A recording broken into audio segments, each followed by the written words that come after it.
In Guyana, I think the key thing that we often fail with, and I think if we don't solve this, we'll keep getting more of what we've been getting, is ethics.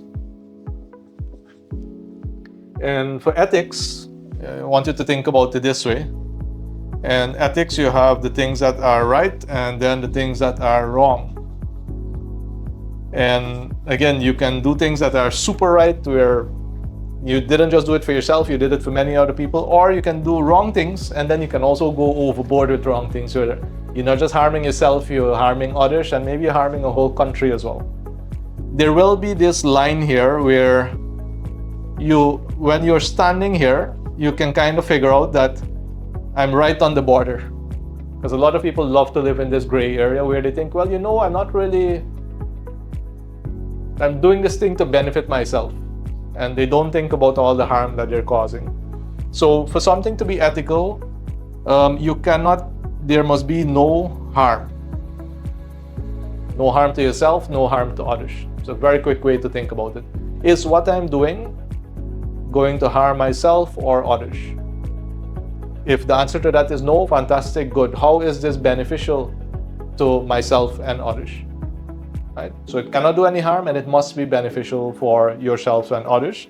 And the job is that every time you want to ask yourself, if it leans on this side, you cannot proceed, regardless of how good the benefit for you is. And even if you want to think about it, imagine someone who's deciding to commit a crime. Is it good for them? Yes, they'll benefit from the proceeds of crime.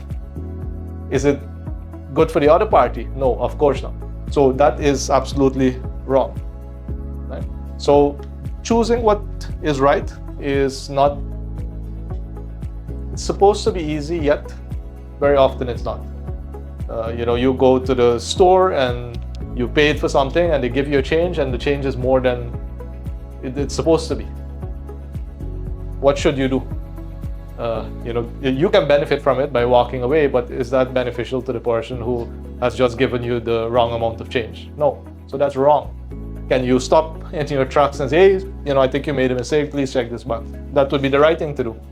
In the moment, you can benefit from that extra money, and that is where most people struggle, because they want immediate gratification instead of doing the right thing, and the person saying, hey, this is a good person, really appreciated that this person did that.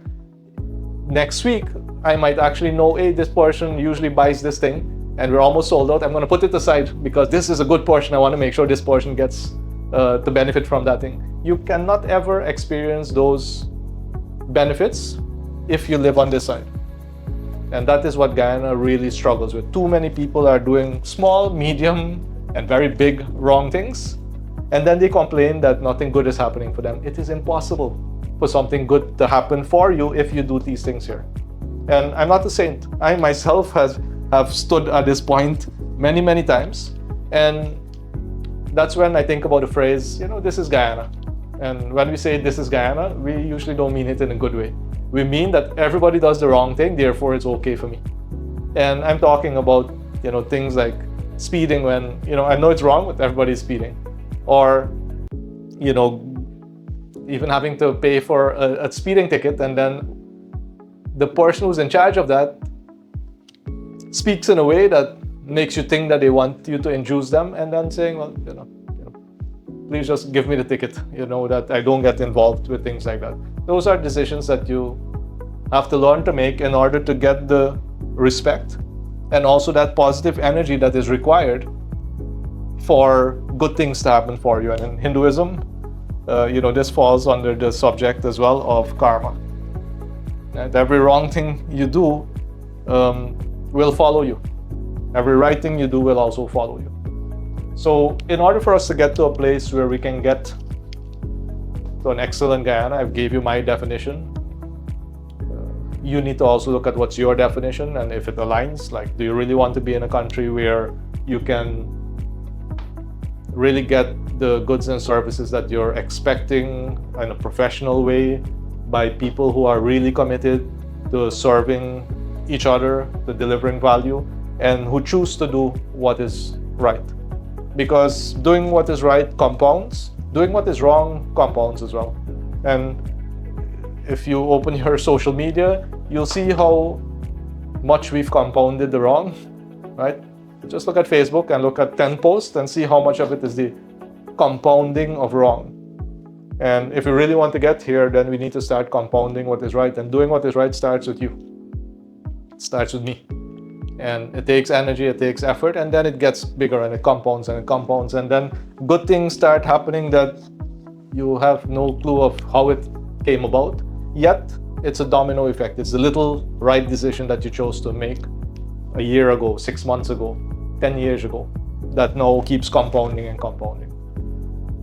Based on my research, the way of living and my way of working, this is what I believe is needed, and a lot of it is really about the mindset. If you want better, you have to do better. Nobody's going to come do it for you.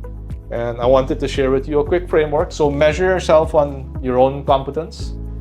In the past, all we had was human intelligence. Now it is compounded with artificial intelligence.